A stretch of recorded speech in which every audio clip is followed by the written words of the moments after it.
Thank you, Roz and Lucas, for your heroic efforts in putting this together. Very pleased to come here. Frank Schaefer, my co-author, is here today, too, and he will be speaking tomorrow.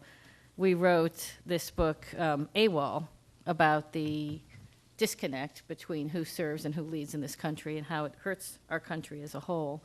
And we went and spoke at a number of Ivy League schools at Princeton and Dartmouth and Columbia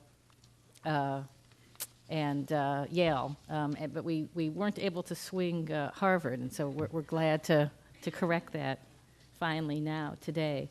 I really enjoyed and appreciated the comments that were made earlier today, particularly Professor Hicks. I think that it's pretty brilliant and very, very useful stuff, and I think that virtually every conference like this should begin with that presentation. I think it takes us a long way. The topic of this conference is Ivies in the military towards reconciliation, and the topic really struck my ear when I first heard it, because it puts the Ivies and the military on equal footing in some ways. It's sort of two equal sort of states that are interacting with each other and have problems with each other and need to reconcile, where in so many ways they're really extremely unequal in very different ways. On the one hand, the Ivy League is a set of historically linked institutions which seek to educate and shape a certain proportion of the people who they hope to lead the country in the future in various fields. The military is a key critical part of our country and our government. It's described in the Constitution, and its role is to enact the decisions that the country's leaders make through the constitutionally derived process. In today, because of our all-volunteer force, in a voluntary act of setting aside some of their own rights for a period of time. So on the one hand, the military is enormous. It has over a $400 billion annual budget. It has guns.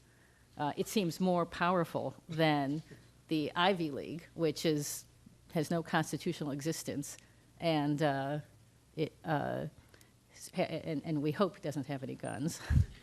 But on the other hand, it's really the Ivy League that is part of the institution that leads the military, that decides for the military what the military does, and the military then acts.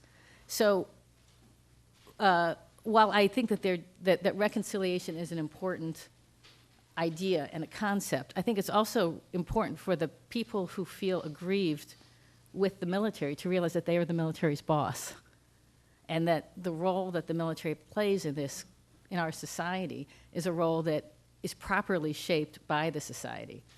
Now, this is something that Harvard has known throughout its lifetime, since it was created. When Harvard, of course, predates the country, but many of the founders of our country did go through Harvard. And when they thought about how do we create a country, how do we create a self-governing institution, a very important question for them was, how do we have a military? Because militaries can very quickly lead to despotism, either if they become too powerful or if, in the case of mercenary forces, they're used in irresponsible ways. How do you both self-govern and have something like a military, which is necessary for the existence of a country? And the solution that our founders came up with is that you embed the military in the citizenry of the country, that the people who comprise the country and the people who serve in the military and the people who lead the country are all the same groups of people. They just cycle through. So we're not, as one NPR reporter who was embedded in Iraq described the military and the civilian cats looking at penguins. We're really all the same thing. We're all the same animal. We're just serving in different places for different periods of time. And the beautiful feedback mechanism that's involved in that model is that the people who lead are the same people who have in other times served or have been very close to people who served, so they understand what that entails. The moral bond between sending people into positions of risk and going there is intact. And the corporate knowledge that comes from that is there.